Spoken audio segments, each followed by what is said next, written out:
Thank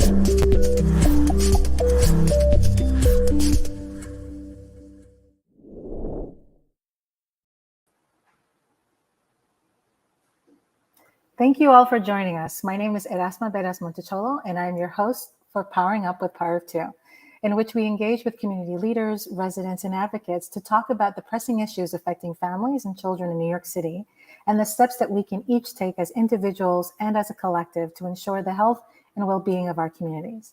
A couple of notes before we begin. We will make this video accessible in Spanish. Para nuestra audiencia español parlantes, por favor de visitarnos en nuestra página de YouTube. To our English-speaking audience, we encourage you to share your questions with us in the chat. Those too will be translated for your Spanish-speaking neighbors. Thank you. Now on to today's topic of conversation. So back in 1964, when giving his Nobel lecture entitled The Quest for Peace and Justice, Dr. Martin Luther King Jr. spoke of the evils that plague the modern world. One of those evils was, or the first being, racial injustice, poverty the second, and war the third. Those very same evils are still plaguing our society 58 years later. But like Dr. Martin Luther King Jr. had then, and what we have here at Power of Two, we have hope. And that hope is that although there is still a deep correlation between race and socioeconomic status, our society has access to the tools that can eradicate inequity and poverty. And one of those tools is guaranteed income. So today we are delighted to host Megha Agarwal, the executive director at the Monarch Foundation. Megha and I will talk about guaranteed income and more specifically about the Monarch Foundation's Bridge Project. Megha oversees foundation operations, the Bridge Project, and all portfolios, including the Monarch Foundation's Pregnancy and Early Childhood Grant-Making Portfolio and its Climate Grant-Making and Investment Portfolios. Megha represents the foundation on the steering committee of the Early Childhood Partners New York City Collaborative, in the Early Childhood Funders Collaborative, and in CREO Syndicate. Megha graduated from the University of Pennsylvania with a BS from the Wharton School and a certificate degree in public policy. She is currently a member of the South Asian Ladies Unite to Empower. In her free time, Megha enjoys going to the movies, window shopping at used bookstores, and exploring new restaurants and neighborhoods across New York City's New York City's boroughs. Megha, thanks so much for joining us today. Of course, thank you for having me. I'm excited to be here. Fabulous. I too am a foodie, so I will say that. How can you not be in New York City? That is correct.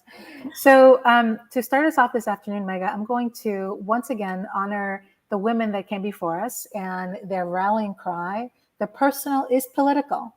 And so I want to ask you, what is your personal connection to the work that you're doing? Yeah, it's a great starting question, and hopefully it'll kind of set the tone for all we have to chat about today. I will say I'm a daughter of immigrants, but I'm a daughter of immigrants that was in a very lucky situation. I think that's completely true. Immigrants, you either luck out or you don't. My parents came here from India. I was born here in the US, and as a result, we already had privileges that a lot of people did not have. When I moved to New York City, I think I was shocked by just understanding and seeing all of the different situations that immigrant communities live in, and how different it was from my upbringing and from my experience as a child in an immigrant family. And I think seeing that, and also seeing how, frankly, our country, our city, our state are allowing folks to live in these types of situations, and they're not supporting them in the way that we should, even though we do proudly boast that we are a nation built on and by immigrants. So I think a lot of what my passion comes for the work that I do is supporting the communities that have made this country so great, and understanding how can we continue to support them because they want to support us. Thank you. Thank you for sharing that. I too was born here in New York, but spent my formative years in the Dominican Republic, and so returned to New York at the age of 7.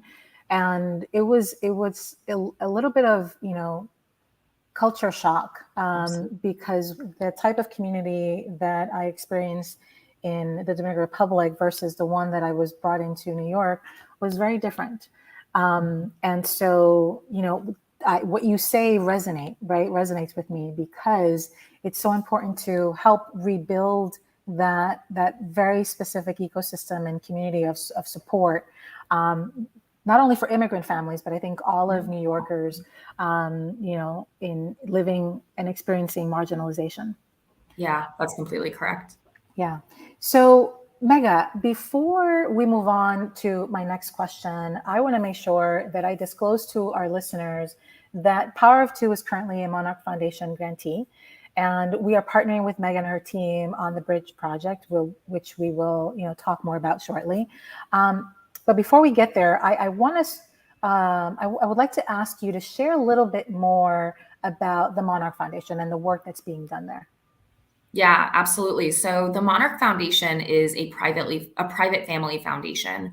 We were founded around 2 years ago, and we have two big grant making portfolios. One of which is our early childhood and child poverty portfolio, and that's very specific to supporting organizations in New York City.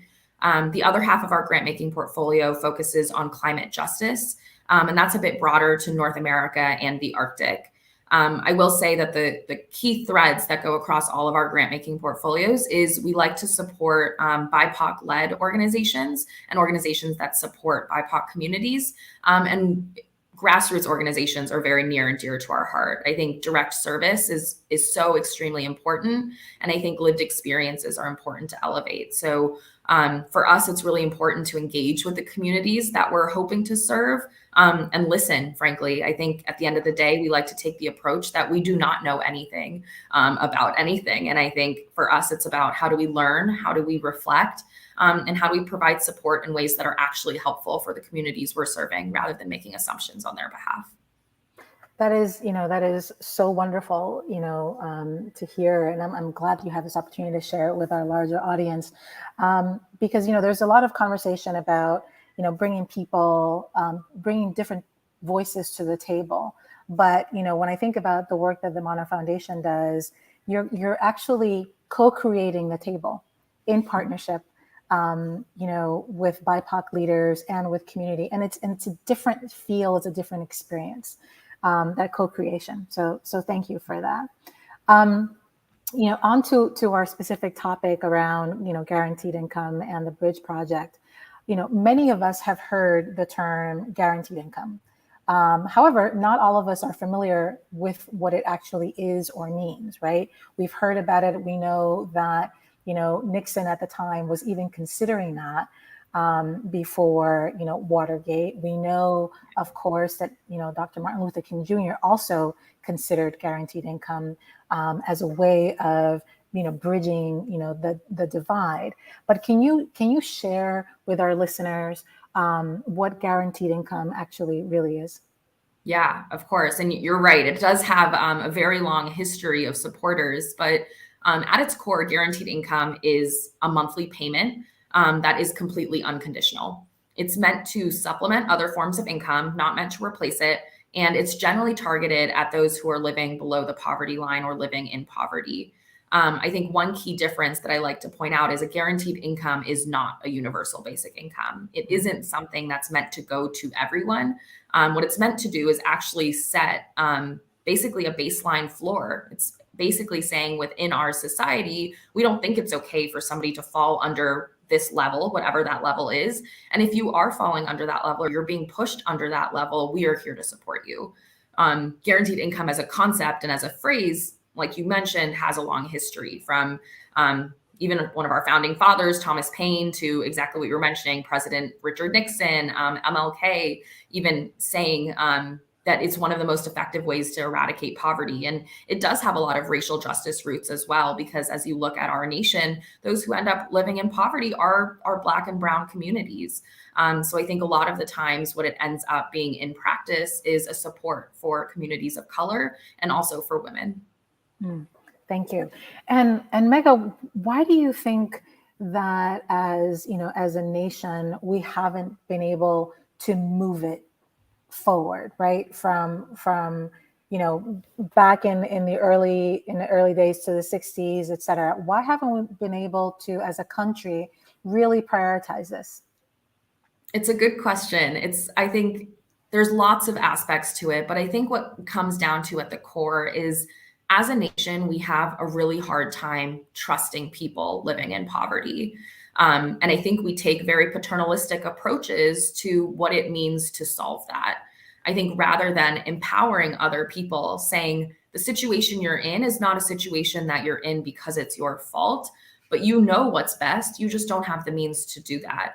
And instead of saying something like that, what we say is the reason why you're living in poverty is because you want to be, or you did something that puts you there. I think the idea of the American dream is really inspirational, but it sometimes can have negative effects in that we assume that just as a fact and because you live in the United States, you can do whatever you want. And I think that's just not true for our communities. People living in poverty are trapped, and I think we don't give them the opportunity to believe in themselves, and we don't give them the opportunity to make their own decisions. We try to say this is what's right for you and this is not what's right for you, and I think we figuratively but maybe literally kill them in the process. Yeah, no, you're absolutely right. And it's something, that we often talk about at Power of Two is that when we think about the taxonomy of racism in the United States, and this is just the United States. I mean, I can talk about the world, right? But the taxonomy of racism is that it's institutional, it's structural, it's interpersonal, and then, it's internalized, right? Absolutely. And so, we have been indoctrinated into this thinking that we have to fend for ourselves and that we all have equal access, when in reality we don't, right? And so this is to me, when I think about guaranteed income, is like, okay, it's a recognition, it's an acknowledgement that we don't all have equal access. And so how do we, as you say, level the field so that we can give those that may not have that access a boost up, so that they themselves can create wealth and break the cycle of poverty. So Megha, one of the things that I want to make sure that our listeners fully understand is, the difference between, guaranteed income and existing benefit programs in the United States. Can you shed some light on the difference between the two? Yeah, the biggest difference is that guaranteed income is unconditional. What that means is once you get a guaranteed income, I have no say over what you spend that money on. I have no say over what you choose to do with it, where you're kind of allocating your time and your resources. Whereas that's not the case with our existing safety net. Currently, when you look at typical benefits, even SNAP, WIC, housing vouchers, they're all allocated towards a very specific purpose, which is helpful. And of course, this is not to say that our safety net is not helpful. It is, it absolutely is. And a guaranteed income is meant to supplement that, not replace it. But what it ends up doing is it leaves gaps of support. So when somebody needs to keep the electricity bill on, or they need to pay their cell phone bill so that they can connect with their family in Guatemala during the pandemic, there is no program right now that allows them to do that. And if you hit an emergency where your car breaks down and you now have a $400 expense in front of you, that's coming out of savings. Right. And so what it does is the unconditionality of the program allows people to apply the money to the highest need area of their life. It's honestly extremely efficient. So as a solution, it's basically saying that if we trust people to manage money, which we do and we should, there's no reason why there shouldn't be an unconditionality to kind of our existing programs. Mm-hmm. Wonderful.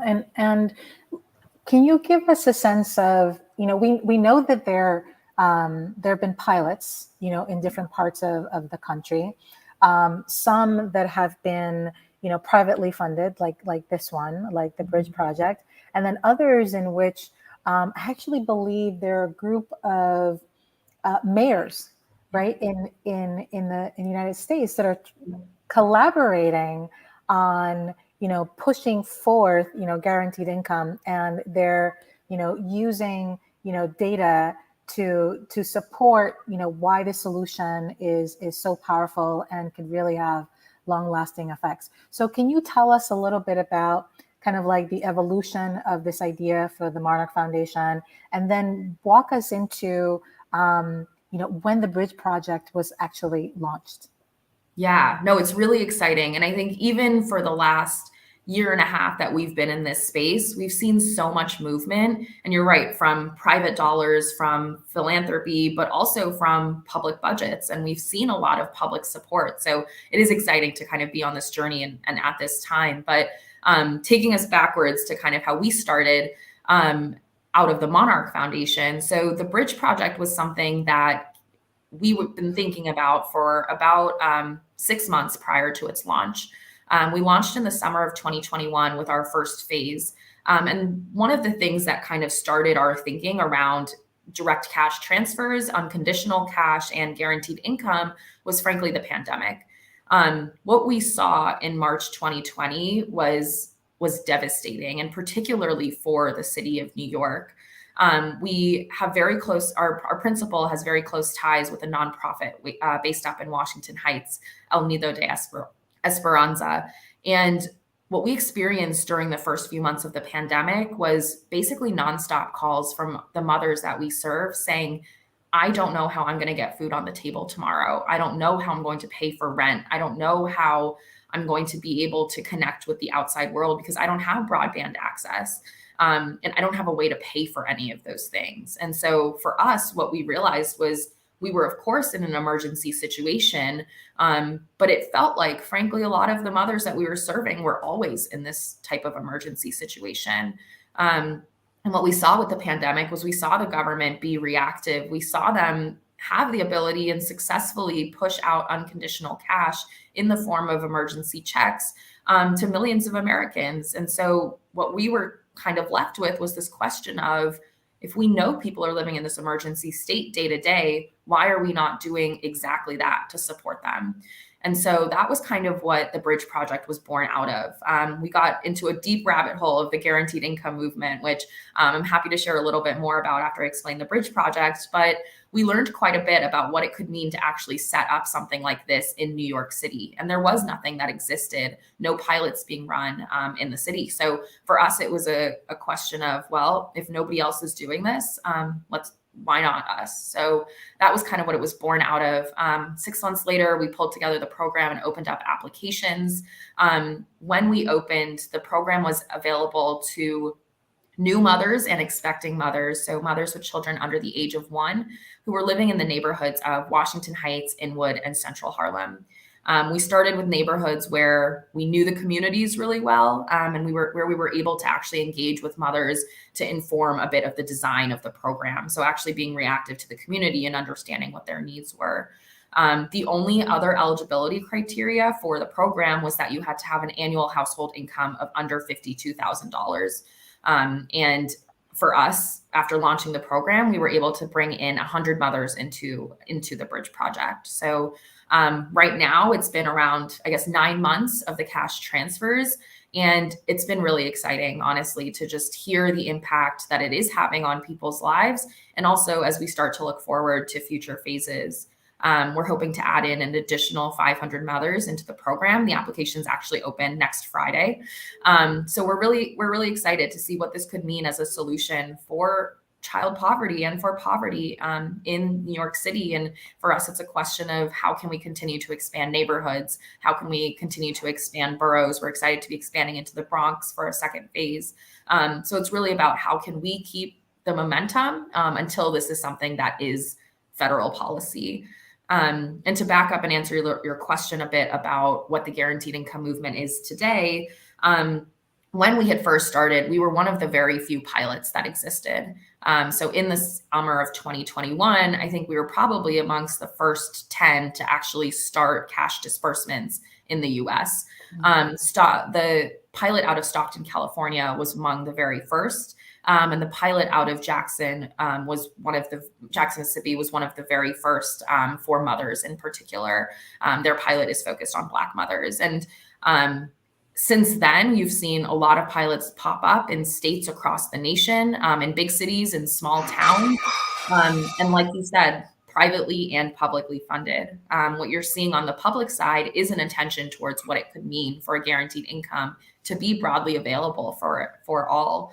And that's directly through the Mayors for Guaranteed Income. It's a coalition of mayors of different cities all across the nation. I will say New York City is the only major city in the United States that has not signed on to the Mayors for Guaranteed Income. So we definitely do have our work cut out for us, but it's incredible to see the support that you're seeing in varying neighborhoods across the nation.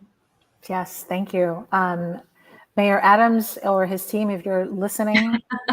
We'd love to talk to you. Yeah. That's right. That's right. So Megha, we're getting some questions in right now, from some families.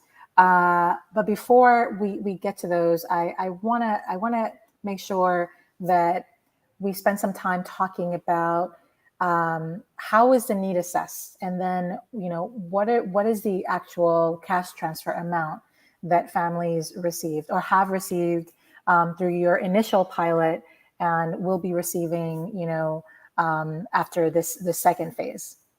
Yeah. So in terms of need assessment, our program is completely trust-based. If you tell us that your annual household income is below $52,000, we trust you to report that. So once you've actually filled out the initial application survey, after that, it's a matter of randomization. We have partnered with the University of Pennsylvania, their Center for Guaranteed Income Research. They're leading all of the evaluation for the work that we're doing, and they help lead the recruitment process. So what that means is once we actually close the application, they randomize mothers who are then selected for the program. So it's basically entirely a lottery based on self-reported information. Once you join the program, our phase one was a little bit different than our phase two. With the phase one of the big research questions that we were looking to answer is, what is the right amount for a guaranteed income pilot? And I think, or a guaranteed income program in the United States. And I think that's something that not a lot of people have been able to get at. And I guess there's also questions of how does that vary based on household size or kind of if whether you're expecting children or not. And so one of the things we wanted to do was test two different dollar amounts. And I think it also has very different implications based on the cost of living in the city you're living in. And New York, as we all know, is not necessarily the cheapest city. So for us, we really wanted to get at this question. And so half of our mothers in the first phase, 50 of them were receiving and currently are receiving $500 a month. And the other half, the other 50, are receiving $1,000 a month. All of our money is paid out in biweekly installments, so it's meant to mirror an income or salary check. For the second phase, when we're adding in 500 additional mothers, we are narrowing our population a bit. So for the first phase, you could be an expecting mother or a mother to a child under the age of 1. Our second phase, in order to be eligible, you need to be currently pregnant.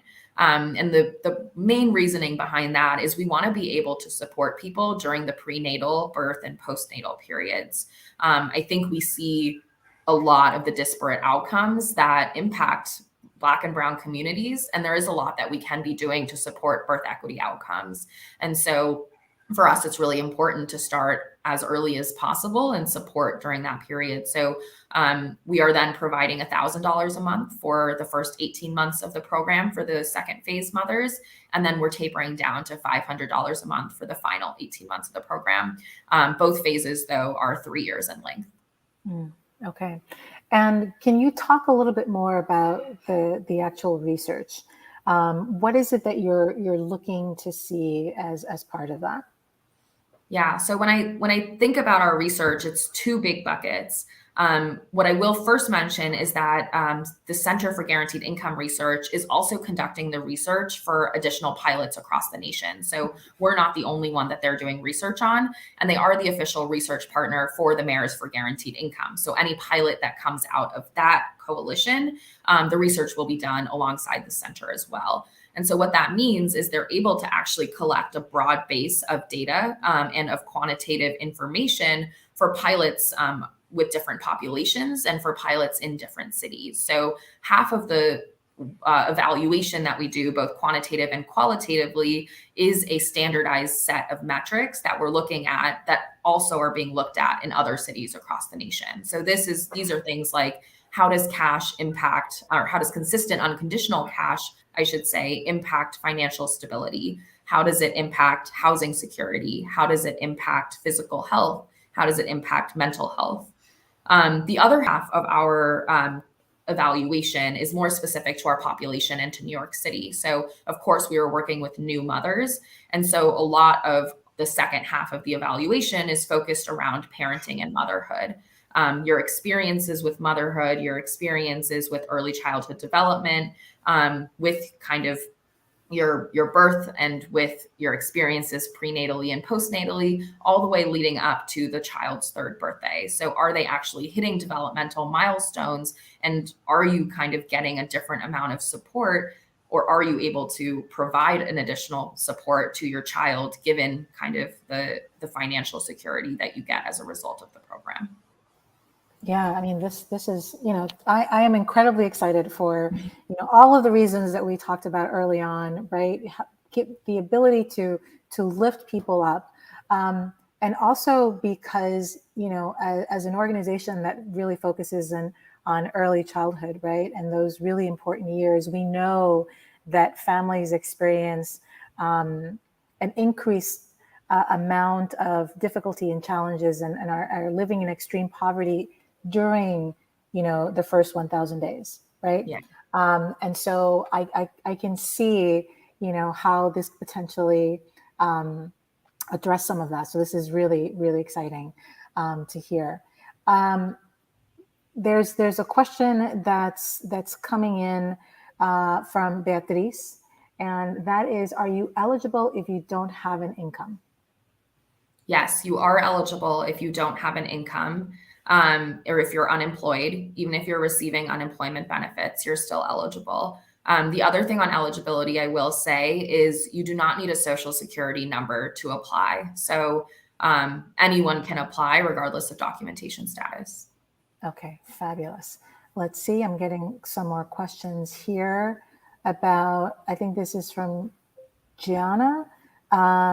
Is the bridge project coming to the Bronx? It is coming to the Bronx with our second phase. So we're launching on April 1st, and we're open to neighborhoods that are in Central and South Bronx. The actual zip codes will be released on April 1st as well. The hope is that in the future, even beyond phase 2, we'll continue to be open to the rest of the Bronx and even expand to additional boroughs beyond. Okay. Now, let me see. A mom just wrote here, if selected, how do mothers receive payment? So payment is issued on a reloadable debit card. If you are accepted into the program, one of our social workers will call you to kind of work through the onboarding process. And what that includes is setting you up for the consistent payments. All the money gets put biweekly onto a reloadable debit card that's in your name. And you can use it very similar to any other debit card. You can swipe it at the bodega, you can use it online on Amazon, but you can also use it at ATMs to take out cash.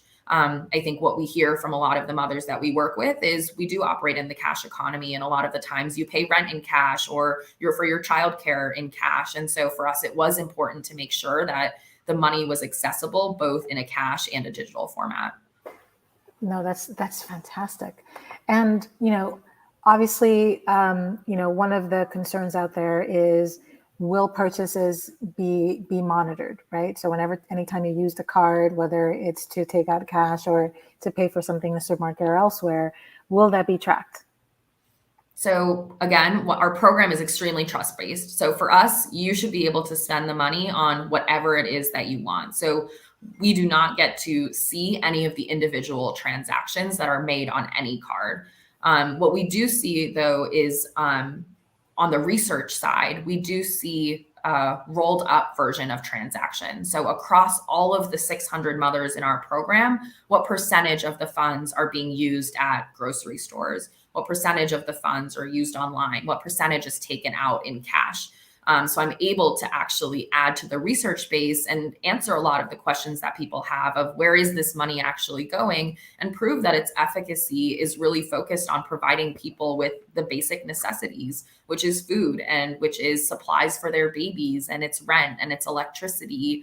and it's internet connections. And so that's all we're able to see. We do not track, nor do I want to track any of the day-to-day transactions. Great, thank you.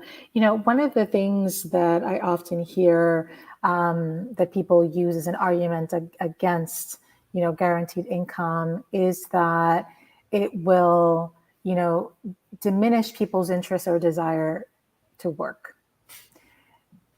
I know that's not the case, right? And if we look at, the child tax credit and the impact that has had and what it has done, the stimulus checks and what that has done, for families and communities, that's not the case. But I want folks to hear from you on that issue. It's so interesting. I mean, it is the most common thing that we hear is, oh, well, if they're getting free money, aren't they just going to stop working? Mm-hmm. And it's funny to me that people say that, because even if I were to receive quote unquote free money, sitting around all day is not what I want to be doing with my life. And it's no different for anyone who's in our program. People have goals, people have dreams, and people want to be productive members of society. So what the money actually does is it enables folks to actually provide the space and get the space to work and to follow their dreams and to get the education that they weren't able to prior to actually pursue that. If you look at the early results that came out of Stockton, California, what you saw was actually an increase in employment. And it was for that exact reason. People were able to upskill themselves and enter the workforce in a more productive way than they could prior. And I expect to hopefully see the same come out of our program. I think it's funny how we like to assume the worst of others, and particularly of people who aren't in the same situation that we're in. And I think at the end of the day, it's important to remember that every human and every person has goals and they have dreams, and getting an extra $6,000 or $12,000 a month, a year is not going to allow them to do that. I mean, I don't know about you, but I personally could not live on $6,000 in New York City in 1 year. And so it's silly to believe that our mothers could do that. Yeah. I mean, it's been a few months. A few months ago, I interviewed Heather McGee, and we talked about the solidarity dividend, and we talked about the draining of the pools in the South, right? And how instead of allowing for integration and for everybody to use the pools, community made a decision to drain the pools and basically cover them up with soil and sand, so that, the Black and brown folks can use them. So not only did the Black and brown folks miss out, but the white folks missed out, right? And so this kind of thinking that, if you give folks guaranteed income, they're just not going to work, and, they're not going to better themselves, is kind of like part of that thinking, right? And I think we're at a place where we know better, right? And the science and the data is telling us otherwise. So thank you for answering that question. So let's see. One of the questions that I have coming in from Charlie is, will the cash impact a mother's current benefits? Excuse me. So if someone is receiving SNAP, WIC, TANF, Section 8, will it impact those benefits? It's a really good question. So I think there's also two parts to this. One is taxes and one is benefits. So on the taxes side, the money received from the Bridge Project is completely untaxable. It's considered a gift under New York state law. And what that means is it's very similar to if I were, for your birthday, Erasma, get you a gift card to Starbucks. That money, of course, would not be reported and wouldn't be taxed. So our gifts in the Bridge Project are very similar. When you look at benefits, though, what's interesting is that, I mean, first of all, every single benefit is different. It's not a simple it's not a simple one program. You kind of have to look at each benefit separately. And unfortunately, gifts are included as income in some of the benefits, particularly in New York State. So what that means is if you were to receive, say, $1,000 a month from the Bridge Project, it would be considered income when you're looking at eligibility for SNAP and WIC. So what that means is, yes, there is a possibility that you could see a benefits loss as a result of the program. One thing that we do at the start of onboarding, and this is prior to joining the program, prior to getting set up with the card, prior to signing any sort of consent forms or whatever, what we do is an onboarding benefits session. It's a benefits counseling session. And what we do is we sit down with a mother who may enter the program and we ask all of these questions. What are you receiving in terms of benefits currently? Are you expecting your income to change drastically in the next 6 months to 12 months? Are you expecting your household size to change? And how could that then have an impact on your benefits? And what we do is we calculate what the potential benefits loss could be as a result of joining the Bridge Project. So we're able to provide mothers with the information that, look, you could be joining the Bridge Project and you could have the opportunity to gain in $1,000 a month, but what it could mean is $200 loss every month in your SNAP benefits. And then we leave it up to the mothers. They know their finances better than I do, and so they can make that decision for themselves. Do I want to join the project or do I not? And what we do guarantee, though, is that any mother who joins our program will be net better off by joining the program. So by giving you $1,000 a month or $500 a month, you will not be losing more than that in benefits. If you do, we recommend that you don't join the program. And so what it does is it allows mothers to make that decision for themselves. I shouldn't tell you why you should or should not join the program. I let you make that decision. And what we've seen is, I think like 99% of the mothers who are receiving benefits and do see a benefits loss still decide to join the program. Yes, thank you. And that is so important what you're doing, right? Because you're not just saying you're being very responsible and intentional.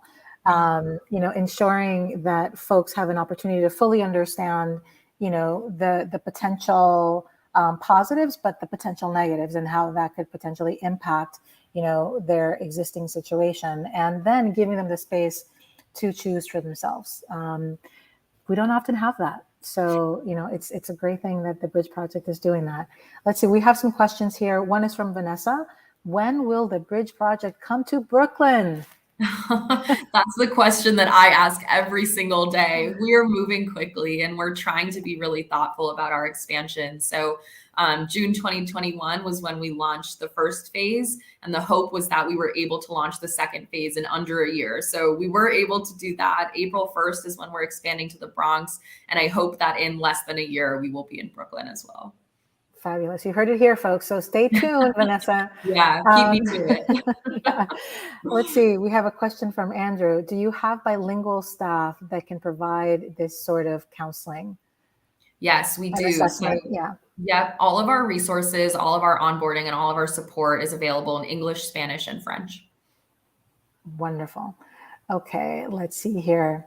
Are you partnering with other pilot sites? So you mentioned that the university that you're working with is doing research and compiling information from different sites. But is the Monarch Foundation directly interacting with other sites outside of New York City? Yes, 100% yes. And also, frankly, with pilots that are starting to pop up in New York City as well.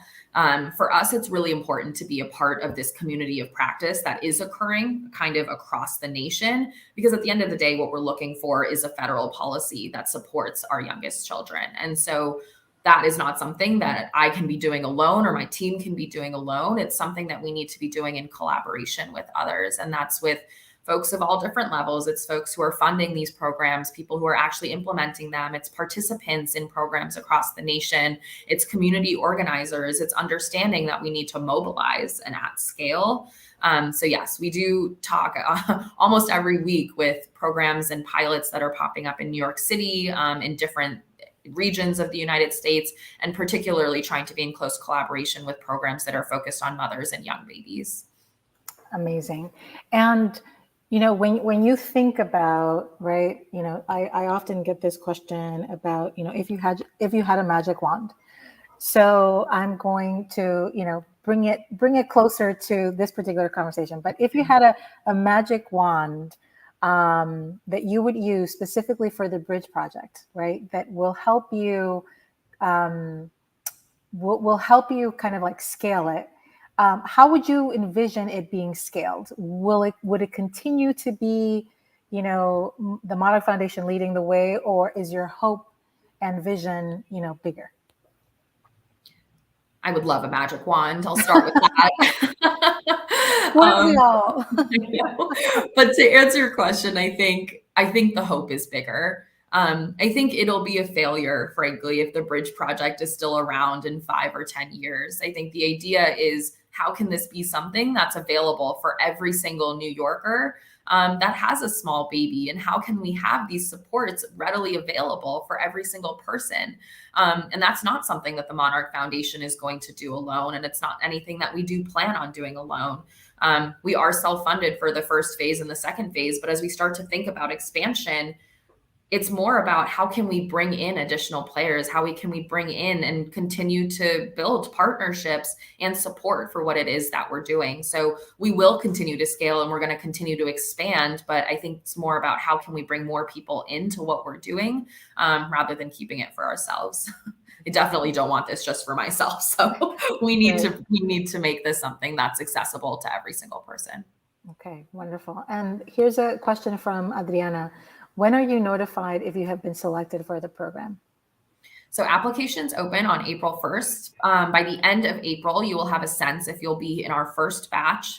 We are splitting up our 500 into 2 batches of 250, just so that we can onboard a little bit easier. So the first 250, you'll hear within the month of April, whether you're a part of the program, and then very quick and soon after in May, you'll hear if you're a part of the second batch. Okay, wonderful. And, we only have a few more minutes left, and I want to make sure that as our segment comes to a conclusion, Megha, I give you the opportunity to share, what is your call to action for our audience that is tuning in today? Yeah, so I think one thing that I've learned over the past year and a half of working in this space is I think when we were first thinking about guaranteed income, it was a really shocking and confusing idea. And very slowly, what I've seen and I've come to understand is people are opening up to the idea and power of direct unconditional cash. So my message is probably just to continue learning and thinking about what a solution like this could actually provide for the city that we live in and the city that we love. I mean, imagine a city with no child poverty. Imagine how productive and how happy and how different something like that could be. If you're interested in volunteering and donating, you can reach us at info@thebridgeproject.org.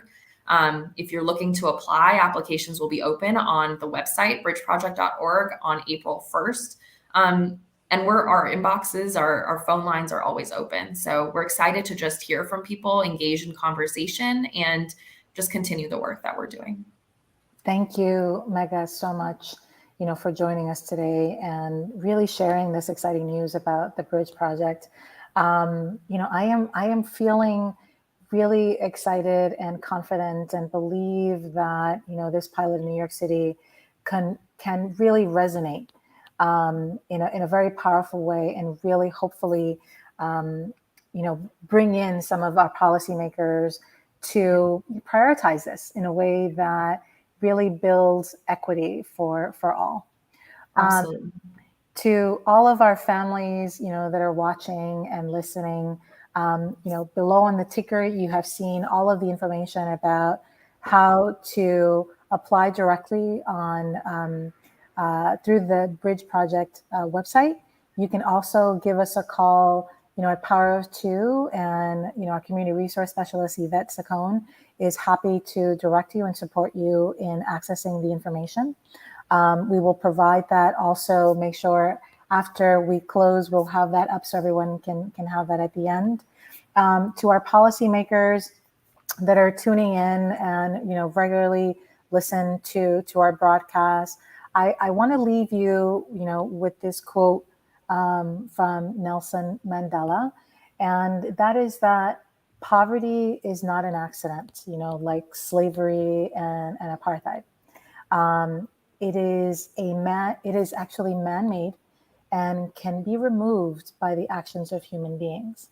And in this moment, we can all take collective action to eradicate poverty.